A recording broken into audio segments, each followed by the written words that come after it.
psicologia sempre está à procura de novas formas e veículos para dialogar com a sociedade.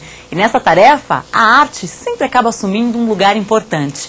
É o caso do cinema. Cinema e psicologia, o diálogo de duas áreas que, cada qual à sua maneira, buscam conhecer a natureza humana. Diversidade está no ar.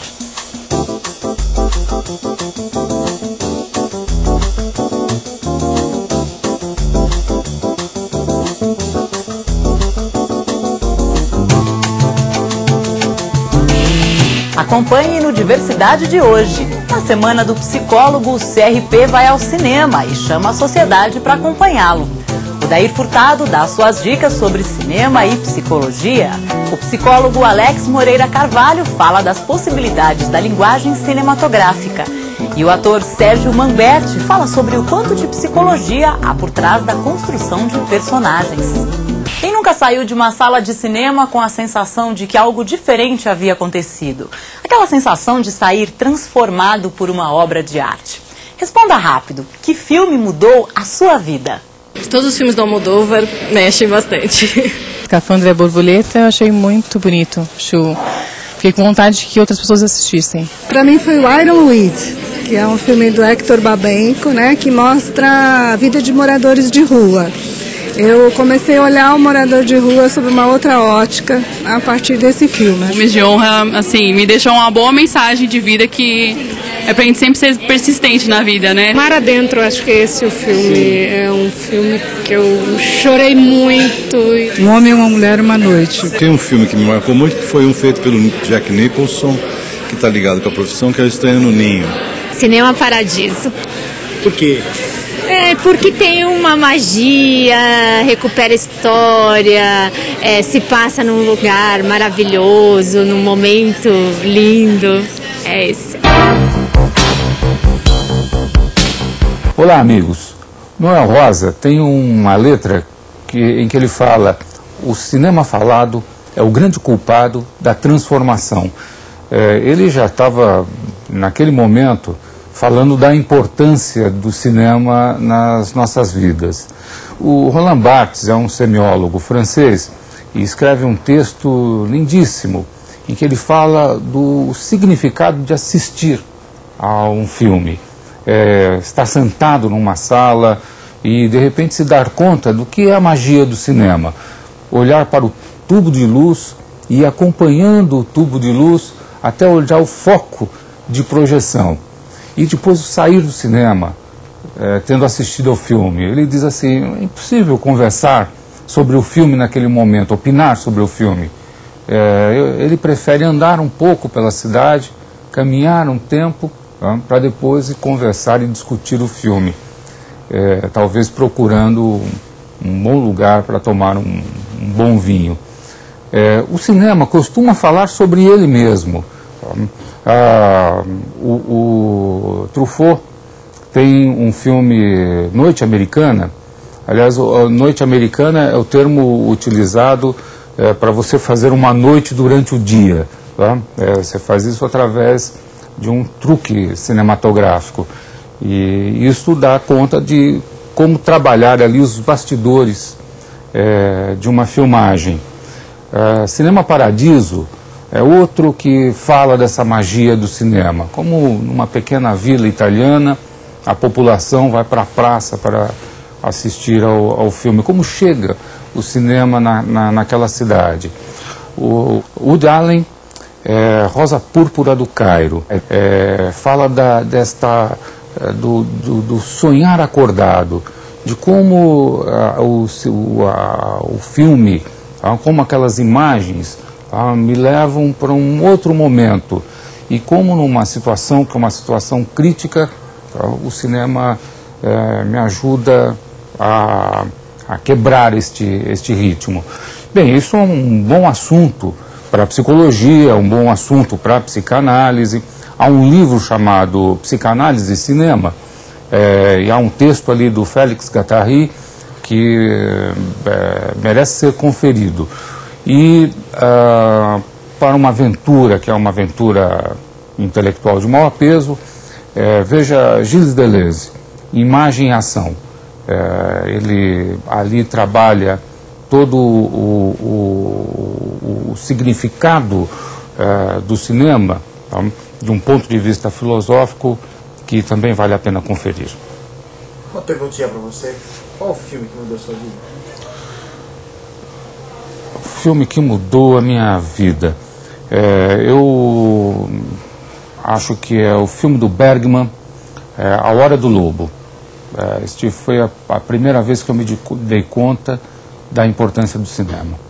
27 de agosto, Dia do Psicólogo. Este ano, o Conselho Regional de Psicologia de São Paulo pensou em uma maneira diferente de comemorar a data. Foram várias sessões de cinema na capital e em cidades do interior paulista, em que a sociedade foi convidada para discutir sobre cinema, sobre psicologia e sobre questões importantes que movem essas duas áreas do gênio humano.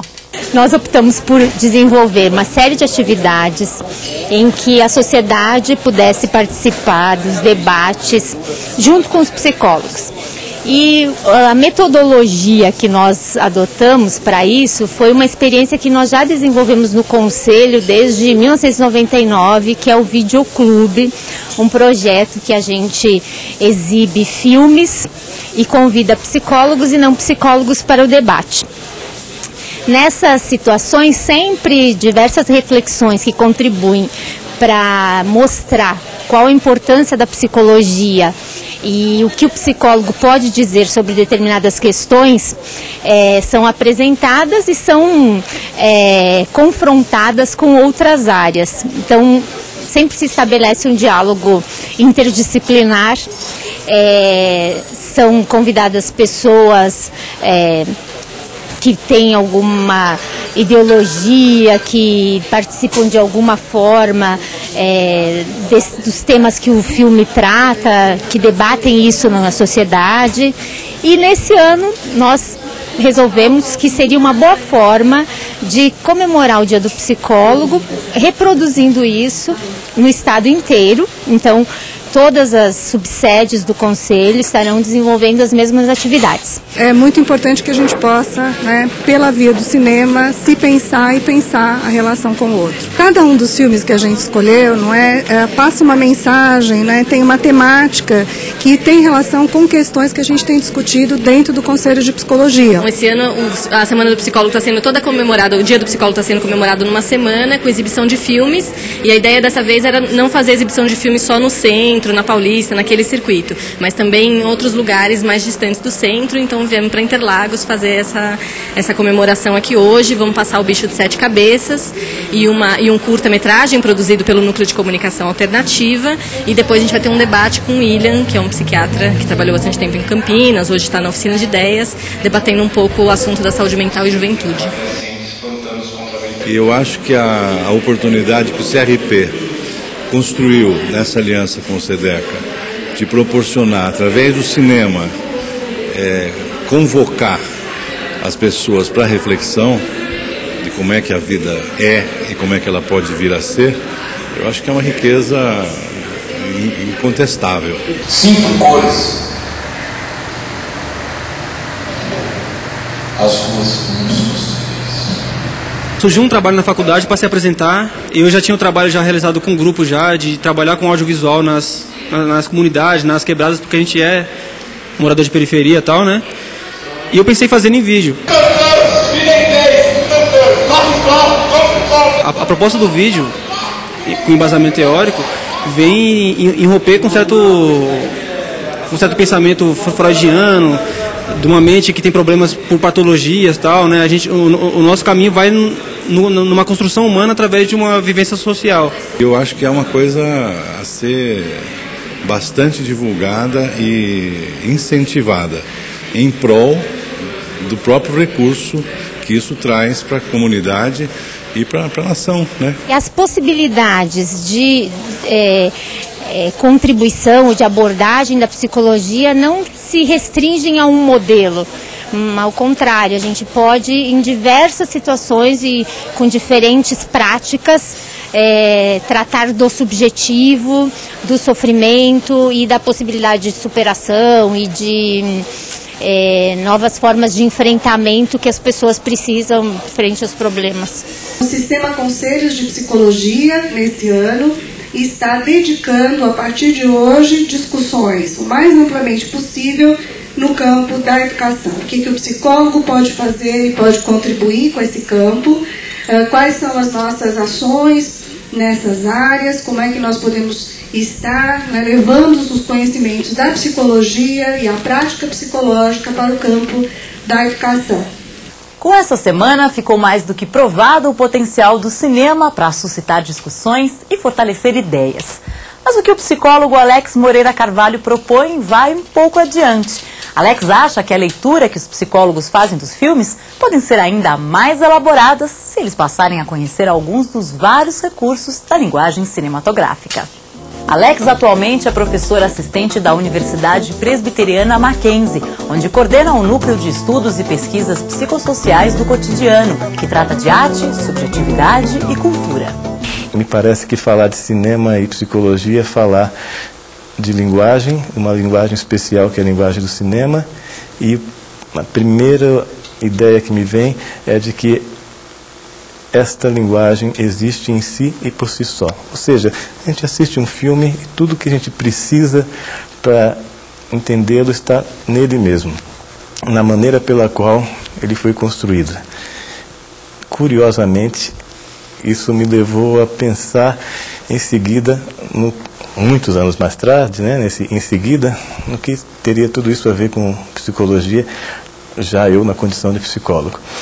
Comecei a me dar conta então que a maneira pela qual o cinema é produzido, a forma pela qual se encadeiam as imagens, a maneira pela qual uma história, que pode ser uma história muito simples, alguém caminhando e de repente deixa cair uma sacola no meio da rua, se transforma em outra coisa quando a linguagem cinematográfica pega essa historinha, esse acontecimento, esse evento, esta fábula e conta de um jeito bem diferente daquilo que a gente vê no cotidiano. De repente, a maneira pela qual essa sacola caiu ganha uma dimensão tamanha que a gente vai só saber do porquê ela caiu depois de 2 horas de filme. Não seria tão simples, né? Uma senhora atravessando a rua deixou cair a sacola. Só no final do filme a gente descobre, por exemplo, que dentro da sacola tinha, entre outras coisas, uma arma. E que essa arma tinha a ver com o desejo dessa senhora de matar alguém, por exemplo. Mas por quê? Não seria tão simples e direto ao assunto, né? Então, essa senhora quer matar alguém, ponto. O filme não duraria 2 minutos. Não fosse o fato de que a maneira como o filme é articulado, os planos, as sequências, vai enredando, daí enredo, o espectador na história, de forma que a própria personagem ganha uma vida maior do que a historinha cotidiana. Eu comecei a entender então, com a ajuda de alguns autores que eu fui ler mais tarde, como o Vygotsky da Psicologia da Arte, ou na filosofia o Schiller, ou ainda o Nietzsche, também da filosofia, que a arte é uma forma e através da forma ela consegue destruir determinados conteúdos. Então penso que pensar psicologia e cinema significa educar a sensibilidade, mas educar a sensibilidade à forma artística, no caso a linguagem cinematográfica. 2, pensar que ao construir uma história estamos inventando um mundo tão radicalmente diferente do cotidiano que chega a ser superior ao próprio cotidiano, porque se nos revela fatos da existência que a gente sequer imagina que poderiam estar visíveis no dia a dia. Normalmente, aquilo que os psicólogos sabem muito bem, que a vida é ambígua, é contraditória, é cheia de idas e vindas e assim por diante. E finalmente, mas não menos importante, que em função desta forma e dessa sensibilidade, um terceiro elemento aparece de imediato, o que normalmente a gente chama do processo de recepção de um trabalho cinematográfico, ou se quiserem, de reação estética.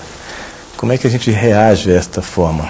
Se ela normalmente rompe com as histórias tais como a gente as escuta no dia a dia, é comum também que elas produzam no receptor uma espécie de estranhamento. Agora, quando a maneira pela qual uma história é contada tira o tapete do nosso chão, quando ela nos produz um mal-estar súbito ou alguma coisa do gênero, quando ela chega a produzir isso que eu estou chamando genericamente de estranhamento, aí sim poderíamos falar do efeito psicológico de uma obra. Ou seja, ela mexe de tal maneira com os nossos sentimentos que a gente tende a, imediatamente depois, reelaborar o que a gente pensa a respeito de um determinado evento, fenômeno, história, assim por diante. Esta capacidade que a arte em geral e o cinema em particular tem de desestabilizar o espectador só é possível, a meu ver, em função da maneira pela qual o artista compõe isso que a gente chama de estrutura da linguagem, no caso da linguagem cinematográfica. Além dessa semana cinematográfica, o CRP comemorou o Dia do Psicólogo de outras maneiras. Uma delas foi o lançamento de uma série de cartões postais com a reprodução dos cartazes das principais campanhas lançadas pelo Conselho. A política educacional, a luta antimanicomial, a defesa do ECA e dos direitos humanos e outros temas importantes da sociedade, nos quais a psicologia tem dado sua contribuição. Quem se interessar, basta acessar o site do CRP. Aliás, o site está de cara nova. Vale a pena navegar e conhecer as atividades e o acervo do Conselho. Entre seus vários recursos e arquivos, é possível, inclusive, acompanhar o Diversidade. Um dos principais pilares do cinema é a arte da interpretação. Alguns atores, na pele de alguns personagens, conseguem nos transmitir mais emoções, contradições e verdades do que muitas pessoas de carne e osso. Mas como os atores constroem esses personagens? Para conversar sobre isso, Marilene Proença recebe o ator e militante cultural Sérgio Manberti. Além de um dos mais respeitados atores de nosso país, Sérgio Manberti é secretário de Identidade e Diversidade do Ministério da Cultura no Brasil desde o início do governo Lula. Participou até hoje de cerca de 40 longas-metragens, entre os quais estão clássicos como O Bandido da Luz Vermelha, Toda Nudez Será Castigada, O Homem do Pau-Brasil, A Dama do Cine Xangai e Castelo Rá-Tim-Bum. Sérgio, o ator, né, normalmente ele é visto como alguém que representa um papel, né? E você que já trabalhou em tantas áreas, desde Castelo Rá-Tim-Bum, com crianças, né, fazendo personagens para criança, até personagens dramáticos, né? Como é que é essa construção do ator, essa vida do ator, essa pessoa do ator nesse processo? Pois é, eu acho que justamente aí a psicologia passa a ter um papel bastante presente nessa transmutação, embora muitas vezes vamos dizer, as críticas que se fazem é de que um excesso de psicologismo pode, vamos dizer, matar esse espírito de síntese que a obra de arte tem, né? E de não imitar propriamente a realidade. A gente teve um pouco o exemplo disso durante todo o período do Actors Studios e o Stanislavski, né, que é o teatro em que o Stanislavski, quando procura renovar o teatro na Rússia, ele parte do princípio, justamente com, vamos dizer, a consciência, né, do universo psicológico, né, que veio com Freud, com todas essas conquistas do final do século. Ela influenciou as artes, né? O surrealismo, ele nasce a partir dessas visões do sonho, né? Das imagens de sonho. E então o Stanislavski constrói, vamos dizer, um trabalho muito consistente, muito importante para, vamos dizer, a construção do personagem, para o ator, mas que muitas vezes se exacerbou e vamos dizer, de repente o trejeito era mais importante do que a ideia que estava sendo transmitida, porque viraram trejeitos. Eu disse trejeitos de uma forma pejorativa, porque muitas vezes a gente via até, vamos dizer, uma crítica que se fazia a atores como o Marlon Brando, o James Dean, que o tempo inteiro eles estavam meio contorcidos, meio... tudo era meio assim, aquela coisa naturalista, né? E que o teatro, ele, justamente por ser uma linguagem extremamente, vamos dizer, elaborada, ele muitas vezes não precisa desse verismo naturalista, né? Mas, de qualquer maneira, a psicologia, ela é uma conquista, um avanço e um trabalho muito importante na construção do personagem, né? Que é um mistério, né? Tem um lado que é misterioso, porque você, quando tem um personagem para criar, você tem uma série de dados e elementos que você vai reunindo para construir, né? Para construir essa estrutura que permita que o personagem depois se movimente, né? Você, em primeiro lugar, você empresta os seus sentimentos, você empresta a sua psicologia, a sua emoção para o personagem, né? Eu fui fazer uma peça do Pinter, que é um autor inglês e que seria do teatro absurdo, né? Vamos dizer, sempre entre aspas, essas coisas são classificações, né? Mas era a história de três pessoas, um velho mendigo, um rapaz que tinha tido problemas psicológicos e um irmão que era chofer de caminhão, e que ele tem uma participação, ele entra no final do primeiro ato, e ele passa a estabelecer uma relação, ele tinha uma relação de proteção com relação ao irmão, porque esse pobre velhinho, aos poucos, você vai percebendo que ele vai ocupando o espaço, né, todo. E, na verdade, ele quer tentar fazer com que o dono do caminhão, o chofer de caminhão, expulse o irmão de lá para ele ficar com a casa. Entendeu? Então, ele vai fazer ele primeiro agradece que o outro está abrigando a ele ali na casa, depois ele começa a reclamar de uma corrente de ar que tem. Então, esses personagens, eles tinham até uma construção que você dava para trabalhar, vamos dizer, no sentido linear. Agora, o meu personagem, ele entrava e você nunca sabia qual era o background dele, porque ele era tão provocador, e eu, acostumado a fazer aquela construção mais lógica, né? Quais são ele é um chofer de caminhão, ele é um rebelde, ele é um angry man, os angry men ingleses daquela época, né? Ele é um homem que questiona, mas ao mesmo tempo ele, vamos dizer, tudo o que ele fala não é o que está acontecendo realmente, tudo acontece no subtexto, entendeu? Ou seja, aquilo que não está, vamos dizer, expresso no texto é o que é a ação real dele. E eu não conseguia fazer essa ponte. E então eu estava tecnicamente com o personagem pronto, os outros eram o Falzarap e o Emílio de Biasi, já com a peça, vamos dizer, praticamente às vésperas da estreia, e o meu personagem era apenas um esqueleto, não tinha alma, entendeu? E eu, assim, eu falei, gente, mas tudo que eu... Aí o Abujanra, que era o diretor, falou assim, não, a gente precisa entender o que está acontecendo, né? Eu até aconteceu o seguinte, dentro dessa versão psicológica, eu fui para Santos, e eu morava em Santos, né? E eu peguei uma carona de caminhão e fui conversando com o chofer de caminhão para entender um pouco a psicologia do chofer de caminhão. E foi muito interessante, até mais. Eu cheguei e falei assim, olha, eu continuo, o enigma continua. Aí o Falzarap, na sua inteligência, no seu brilho, falou, posso fazer uma observação?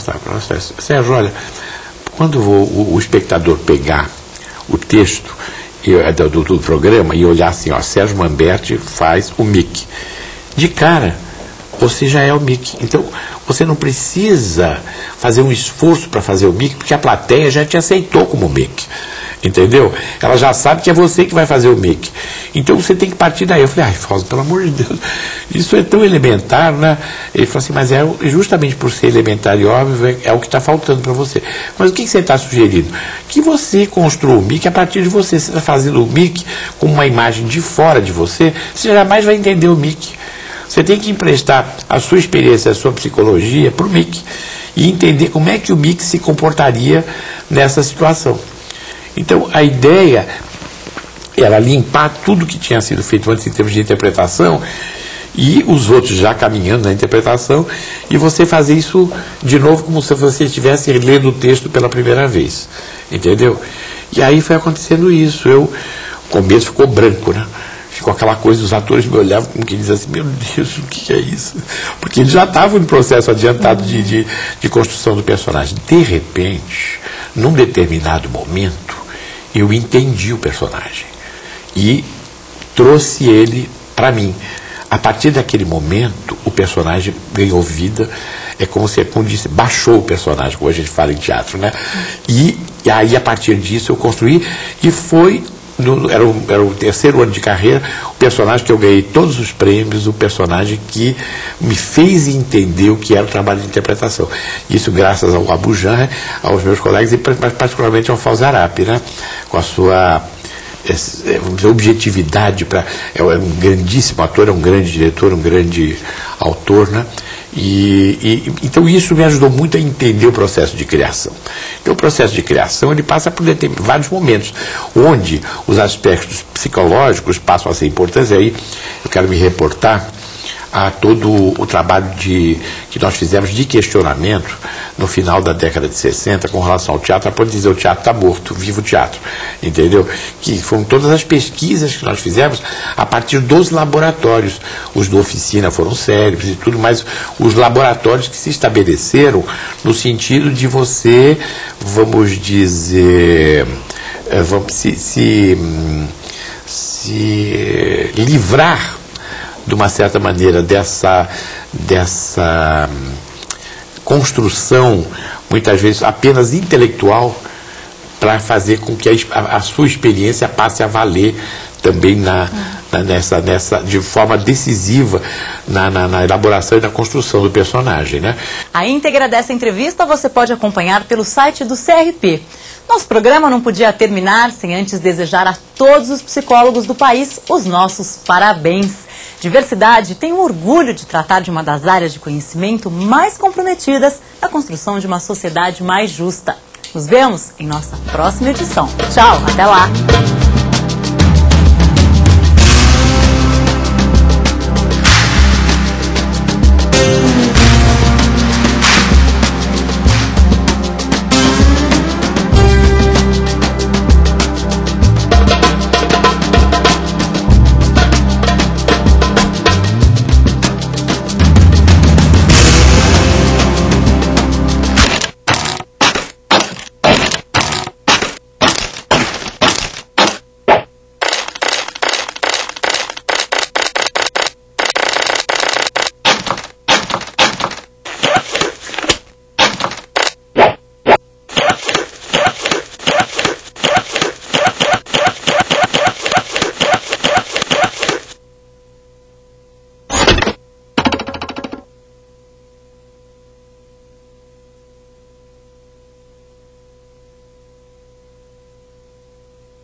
Mas uma pergunta para vocês, tem algum filme que tenha mexido muito com a sua vida?